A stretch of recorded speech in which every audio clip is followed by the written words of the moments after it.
खांसी का घरेलू इलाज। अदरक का सूखा हुआ रूप सौंठ होता है। इस सौंठ को पीसकर पानी में खूब देर तक उबालें। जब 1/4 रह जाए तो इसका सेवन गुनगुना होने पर दिन में 3 बार करें। तुरंत फायदा होगा। काली मिर्च, हरड़े का चूर्ण, अडूसा तथा पिप्पली का काढ़ा बनाकर दिन में 2 बार लेने से खांसी दूर होती है।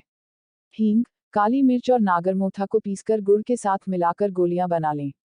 प्रतिदिन भोजन के बाद 2 गोलियों का सेवन करें। खांसी दूर होगी। कफ खुलेगा। पानी में नमक, हल्दी, लौंग और तुलसी पत्ते उबालें। इस पानी को छानकर रात को सोते समय गुनगुना पिएं। सुबह खांसी में असर दिखाई देगा।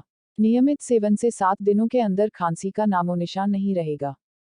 खांसी का घरेलू इलाज। अदरक का सूखा हुआ रूप सौंठ होता है।